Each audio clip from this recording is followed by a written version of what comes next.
All right. Good morning, good afternoon, and good evening, and hopefully with no audio problems. So I think I fixed it. You guys have been awesome in being so patient with me. Seriously, like live streaming is not as easy as it looks. And when I say not easy, I mean like the software. I've been trying to learn Wirecast, and it's been a real pain in the ass. And I paid for premium support, and I have no idea how to contact support. So it's been a real mess. Anyway, so this morning's live audio stream only had left audio. I think I fixed it. Let me know, you guys. I'm monitoring LinkedIn chat, YouTube chat, and Twitter chat. So the news with this live stream is that I'm now streaming on Twitter. So let me know if the audio is all screwed up. If it is, I honestly have no idea how to fix it. So sorry. Anyway, this is Alissa Knight. I am coming at you from the Las Vegas containment zone. It's getting pretty crazy out there. I was telling my wife and some other family members, it feels like we're in the middle of a movie. I swear. Yeah, I'm not making light of the situation. It's crazy out there, and it just seems like it's getting crazier. Anyway, so this live stream is going to be on ML. Yeah. No hacking this time, kiddies. Sorry. Maybe in the next episode. But I wanted to talk about ML. I want to talk about NDR, this new terminology, I guess now coined by Gartner. Network Threat Analytics is now NDR. And I'm going to talk about that. I'm also going to talk about Last Line. So it's one of the NDR solutions out there. And guess what, everyone? I have a PowerPoint. I promise there won't be death by PowerPoint today. But I can promise you that I can also promise you that there's going to be some really wicked photos as well. All right, so this is my PowerPoint. If anyone has any questions, throw them in the chat. I'm going to be monitoring questions, so let me know. All right, so I'm going to talk about just sort of, the history of network IDS. I'm going to talk about the encryption problem and why, a big reason for what propelled machine learning to the forefront. And I'm going to talk about ML itself. I'm going to talk about both supervised and unsupervised ML models and demystifying them for you. There seems to be a lot of confusion in the market about, what... oh, good. Thanks, Eliza. I appreciate that. Thank you for the notification. Sounds like audio is going well. So let me know on the different chat systems on YouTube or Twitter if the audio is not working out. So also I'm going to talk about the rise of NDR, the network and endpoint landscape. And I'm just going to talk about Last Line and how the technology works. So without further ado, people have this habit of using photographs in their PowerPoints that make sense because it's relevant to what they're talking about. I don't.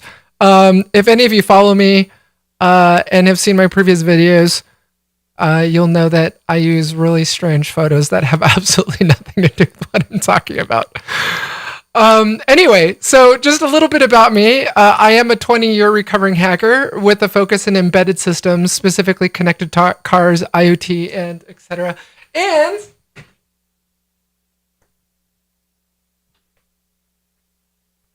my book finally started shipping.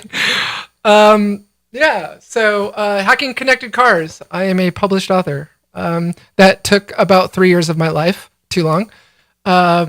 And I've started and sold 2 previous cybersecurity companies.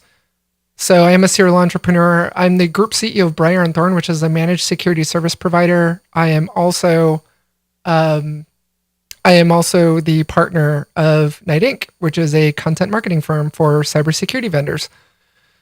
I did publish the first vulnerability on hacking VPNs and spoke about it at Black Hat briefings.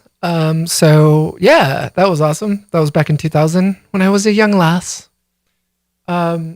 Let me see. What else can I tell you? My hacker alias was Loki. Yeah. So I actually published 2 VPNs on BugTrack, one for hacking RapidStream. The vendor hard-coded the root username and password into the SSH binary. That was awesome. And VPNet. I am a cybersecurity influencer, and I blend content creation with hacking and have created this new type of content that I like to call adversarial content. And so I should have muted my phone before this show. Speaking of which, so basically, I've created this new type of content called adversarial content, which basically blends content creation and hacking. So, for example, one of my clients includes Lastline, by the way. And so what I'll do is I'll hack a network and I'll show how their product could have prevented that compromise. So it's a way to be able to communicate to you, the buyers and CISOs, that this product actually does what it says it does. And I'm a big believer in people don't buy what you do, they buy why you do it. Thank you, Simon Sinek. And, I think I feel like cybersecurity vendors historically have just kind of flooded the market with these sales slicks about feature matrices and capability statements. And CISOs really can't wrap their heads around okay, does this actually work? Does it actually solve my problem? And so that's what I'm trying to do with my content. So, let's talk about the history of network IDS. This is the sexiest yet the nerdiest topic I love talking about. So let's nerd out on it. Feel free to throw your questions in. But I was a packet monkey. So back in 2000, I just used to love nothing but running TCP dump and staring at packets all day. Like, I was a true packet monkey. I loved analyzing packets. And there was actually this project that came out of the Naval Surface Warfare Center called Shadow. And what Shadow was this culmination of Perl scripts that you, from your sensor machine, you'd fire up TCP dump, or it would leverage TCP dump, and you would log them to these files, these PCAP files, and move them to your analysis station, and use Shadow, which was this collection of Perl scripts, to run through those TCP dump files and find bad stuff. It was really the first network IDS. Feel free to correct me, anyone, if that is not correct, but this was the latest version, which ultimately became really defunct and no longer maintained. Was published. The last version was published in 2003. So it was basically this really cool tool that allowed you to capture all the traffic on a network and then throw them. Yes, back in the days of hubs, and throw them to a directory and NFS share and run through them with these Perl scripts. Then along came Snort, and our friend Martin Resch and gang, who created the Snort project, eventually Snort Inline, and then some commercial solutions like ISS Real Secure, Top Layer, Introvert, you name it, put in your company name there. I know you guys remember these tools. ISS Real Secure, those were the days. Do you remember how people would complain that you really couldn't go in there and edit signatures and look at flat, actual text signatures? They were all icons. And you just kind of had to trust that, I don't know, maybe they thought it was intellectual property. It was the weirdest thing. Then that was that. So Stan just asked, what about Marty's Snort? Yes, just covered that. Jump ahead a couple bullets, Stan. Okay. I've had too much coffee, so bear with me. Snort Inline was basically just Snort, but with the capability to send TCP resets and all that fun jazz. And actually, I think Marty owes more than just you a beer at this point. So then came UTMs, which basically combined firewalls with network IDS. And, you basically had these really first generation firewalls combining in other things like network intrusion detection prevention and all this other stuff, creating this new product category VTMs. And the initial approach was using signatures, right? So you would have these snort signatures or, whatever signature. And, that's how they worked. They would basically interdict the packets. They would take a look at them and run them through these signatures, whether it's regex or basically look at the different IP header, look at the IP header, the TCP header, UDP header, whatever, the packet headers, and then also the payload and run it through these signatures or looking for specific patterns. But what did you do if the traffic was encrypted, right? You would hope that whatever traffic you were looking at wasn't SSL traffic or TLS traffic or whatever. And that it's, Stan, sorry, it's very laggy. Maybe it's because I'm broadcasting at 1080p. I don't know. I should probably bump that down to 720. Anyway, I want you guys to see me in full HD. Anyway, sorry. Moving on. So then along came the encryption problem, right? And we've all seen these news reports and these quotes about how a majority of the east-west traffic now in data centers is actually encrypted. So 70% of data center traffic is east-west traffic. More than half of the traffic on the web is encrypted now. I don't know what the exact percentage is at this point, but I know it's more than 50%. You look at contemporary malware today, and you really don't see malware anymore using without using encryption. It's all malware today uses encryption. It would be absolutely ridiculous if malware was not using encryption. Because of the multi-tier design of today's enterprise applications, east-west traffic typically accounts for 70% of all network traffic in the data center. We talked about that. You can't protect your network against threats you can't see, obviously. More than 60% of a typical network traffic is encrypted, and the percentage is rising. Oh, there's my bullet point right there. And Gartner predicts that more than 80% of enterprise web traffic will be encrypted, and more than 50% of new malware campaigns will use various forms of encryption and obfuscation. It's just weird to see traffic that's not encrypted today. It's 2020. As a matter of fact, I think that Gartner quote is actually old. I think it was for 2019. But you guys get the point. I was looking at. I will say that there's some small print to that. When I did some analysis of some financial services mobile apps last year, and looking for hard-coded API keys and tokens, I did do some network interdiction of mobile apps and found that some of it was actually not encrypted, which was shocking. But that's a whole other conversation. But you can't expect that most apps, most east-west traffic and stuff today is going to be encrypted. So let's talk about machine learning.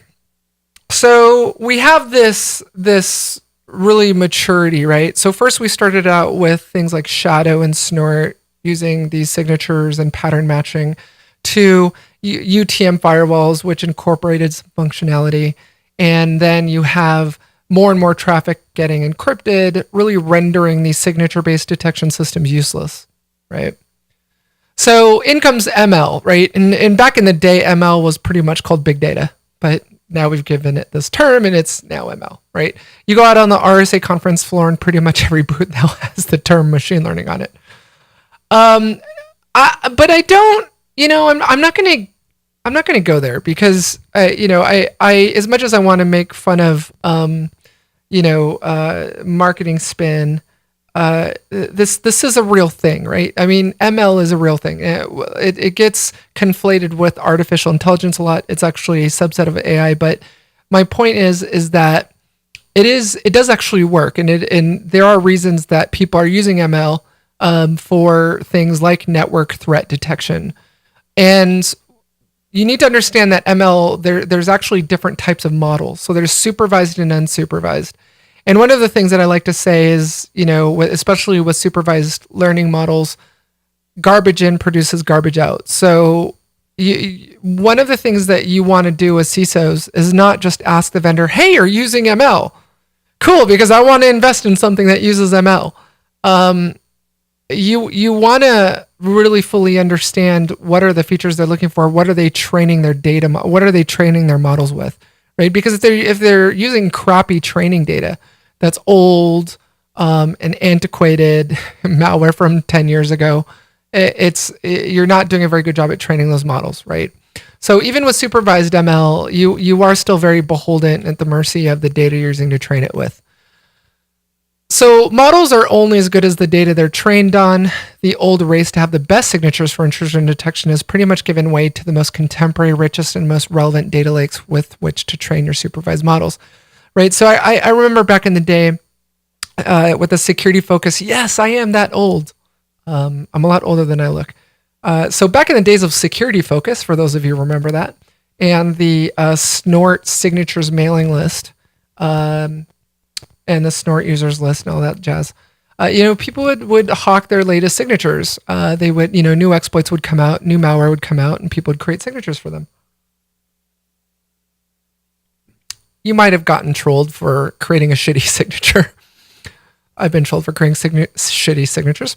But, you improved and you continued to get better and you made better signatures. Anyway, there was this continuous competition, right, for who could really create the best and the newest signatures. If new stuff came out, whatever, new tools came out, you would want to try and quickly create a signature for it, right? Code Red Worm, if you remember that, all that sort of stuff.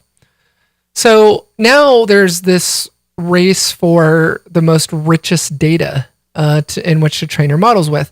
And a lot of the ML vendors, no matter who, and I'll talk about the different vendors later on, but no matter who they are, they're sort of really, dare I say, crowdsourcing their customers' data, and they're bringing this data from all of these different deployments in, and customer deployments and using that to create these massive data lakes of malware specimens, of new indicators of compromise, and train their models with it. So obviously, the vendor with the most deployments, with the richest data that's being collected. Hopefully, it's not full data, that it's sanitized, but basically collecting as much data as they can to be able to train their models with it. So that's supervised algorithms. Basically, the vendor feeds the model the training data and tells it what features to look for, effectively giving it instructions on what to group and how to group it. So really, it's telling the ML models what's bad, right? This is what you're looking for. This is bad. Usually, I know I'm oversimplifying it, but it actually assigns a score, so a confidence score. So yeah, as you see more and more things, A plus B plus C equals to something bad, continue to increment that score, and once it hits a certain threshold, we've got an alert, right? So then you've got unsupervised models, and this product basically sits on the network or endpoint and it looks at data. It attempts to group them by similarities. Now, let me make this abundantly clear. When you have an NDR solution that's using unsupervised models, one of the most common pre-sales questions that I see CISOs and buyers ask is, hey, what's the learning time? How long? What's the training time? How long does this need to learn? Well, with solutions that are using unsupervised models, you're pretty much deploying from day one. It's just looking at things and learning, and it should already have some already established stuff to sort of alert on. So having said that, you want to with unsupervised, with solutions that are using unsupervised models, you're basically having a solution that's looking at all your data, all the ingress and egress data, and it's categorizing, it's clustering it together, right? So let me give you an example of an analogy. I go to a zoo, right? And I start just randomly, I don't know the names of animals. I don't know the kingdom. I don't know what they belong to, whatever. I'm just grouping animals together. Okay, these animals have fur. These animals have scales. These animals have wings and can fly. These animals have wings but can't fly, right? That's an analogy for unsupervised learning models. So, for example, Dark Trace, right? This is a great example. They're using unsupervised models, right? I think it's Bayesian. Anyway, So they're just looking at things and they're just categorizing it together, and they're looking for outliers. They're looking for, okay, this is what I typically see this IP doing. This is what I typically see this user doing because I've clustered that kind of activity together. But wait a minute, what's this over here? What's this outlier? What is this pattern happening over here that I've never seen this user and this node and this timestamp at this in this particular location? All of these things, all of these features that have been grouped together, I now see something that I've never seen before, right? So I don't want to belabor the point, but basically that's the difference between supervised and unsupervised models. So, you guys may be asking, hey, look, what's going to generate more false positives, supervised or unsupervised?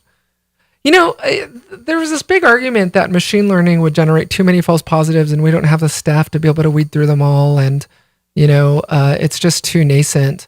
I don't agree. I used to parrot that kind of stuff, but I've really changed my mind on it. I've played with solutions like Lastline, and it's amazing. It's unbelievable what we're able to do now with ML. And there really aren't as many false positives as you would think. And I've looked at the solutions that are using supervised models, ones that are using unsupervised models, and it's not that unsupervised models generate more false positives. It's, I think the best thing I can do is just say, take a look. If you're looking at acquiring an NDR solution, take a look at the different solutions. And figure and see for yourself. Look at how it operates in your environment. Every environment is going to be different, but I wouldn't dare say that unsupervised models produce more false positives than supervised. There's just a lot more to it than that. There's a lot more science than that. All right, so NDR.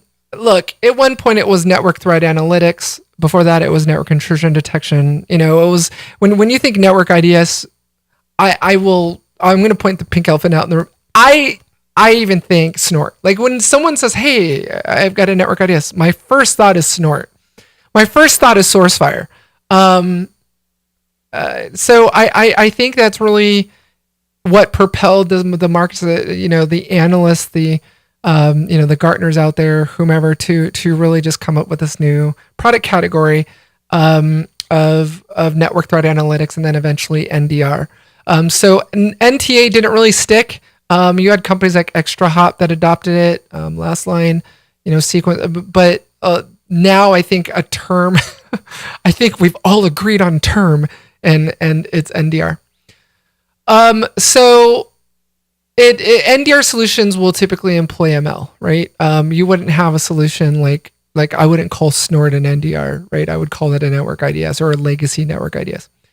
Vendors include Lastline, Sequence, Cisco, who acquired, I think it was Stealth, yeah, Landcope Stealth, Darktrace, ExtraHop, Shape Security, and Vectra. So all of these solutions are powered by or use a combination of different ML models, whether they're supervised or unsupervised. Some, such as Lastline, incorporate malware interdiction and sandboxing, actually detonating files in a sandbox. So this was what was really intriguing to me about Lastline. And that was what I looked at all these different solutions. So, a lot of you who follow me know that I used to be an analyst. So when I bash analysts, that's where it's coming from. Anyway, yeah,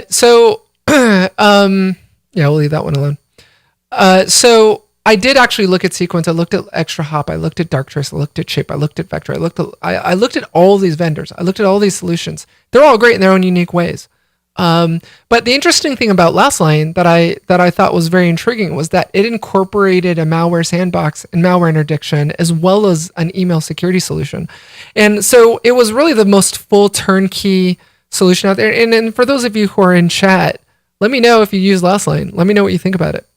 Let me know if you use a different NDR. Let me know what you think about it. But I personally appreciated what they had created over at Lastline.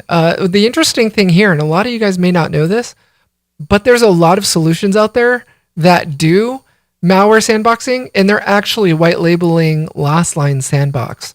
Yeah, that's a thing. It's happening. Some companies that you would never even think of, that you would never even imagine, that you thought was their sandbox, it's actually last line sandbox. I actually, I believe a significant portion of their revenue comes from that white labeling, from even their competitors who are white labeling their sandbox. And that's what I loved about Last Line was, if you guys have ever read that book, Blue Ocean Strategy, and for any of you who know me, know I talk about this book a lot. But it's the idea that you eliminate your competition by making them irrelevant. I can't imagine a more quintessentially perfect storyline of Last Line where competing solutions are actually white labeling and using their sandbox for their product. So anyway, some actually incorporate pattern matching using Suricata.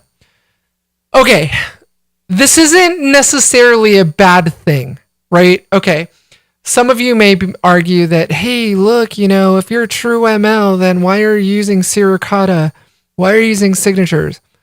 If you can do something that doesn't necessarily require the computing power for ML, then do it.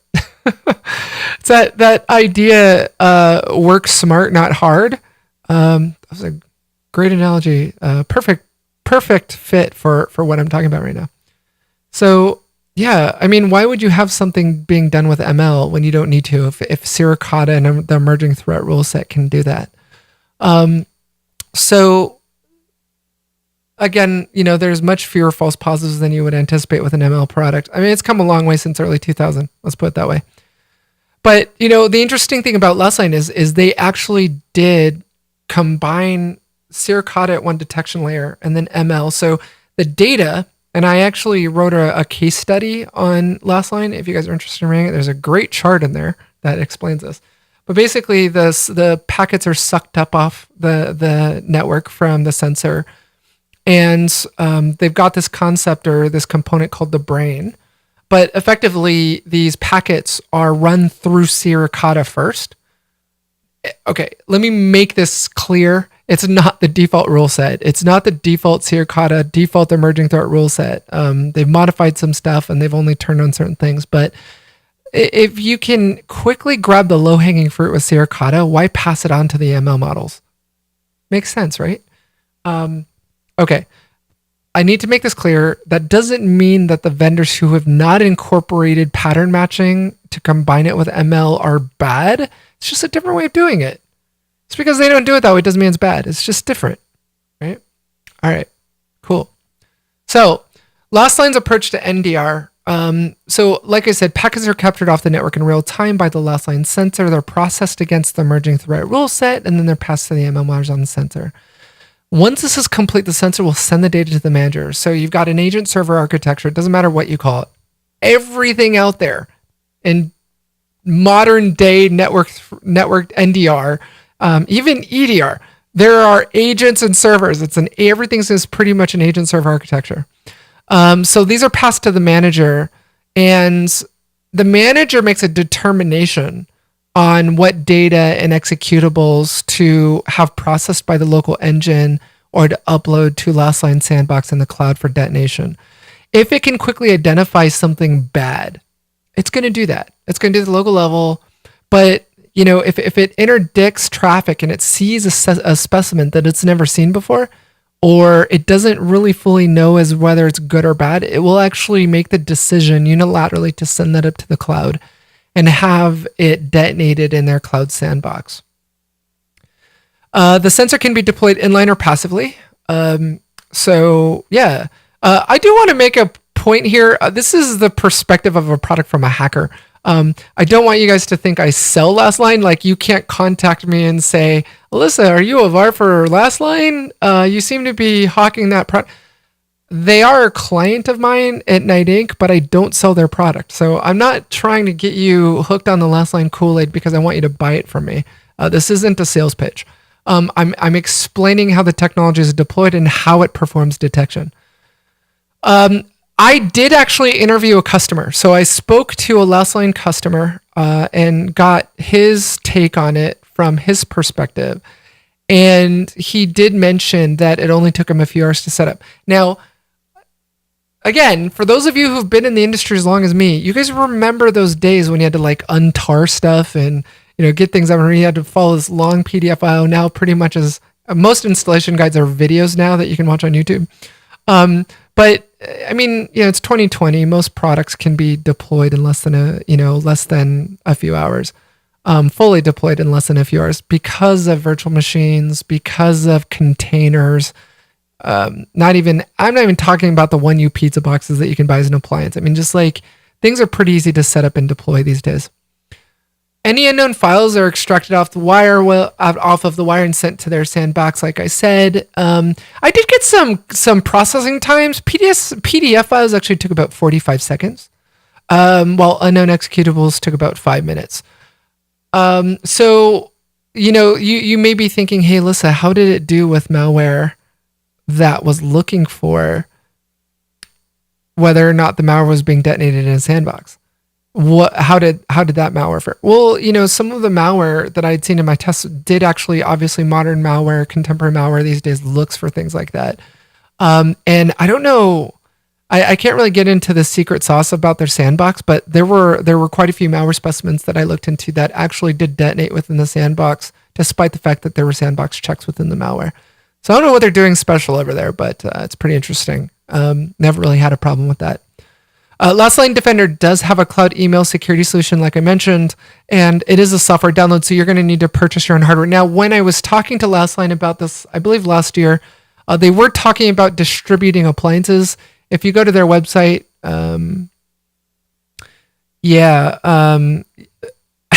Stan says, I hate VI to this day. Yeah, I used to edit snort signatures in VI as well. I'm not a Pico girl. All right. So that's it. If there are any questions, please definitely send them to me over Q&A. I really wanted to, let me pull off see if I can actually disable. Let's get away from these. Go back to Wirecast, clear this layer. Yeah. All right. So, the point is that if, my video stopped. It halted. I hope there's no problems with my live stream. Let me know if there's a problem with my video, everybody.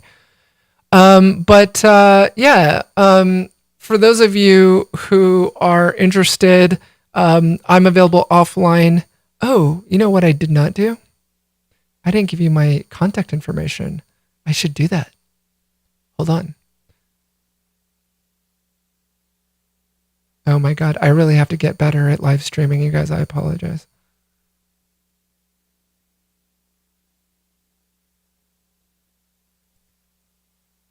Wow. I think Wirecast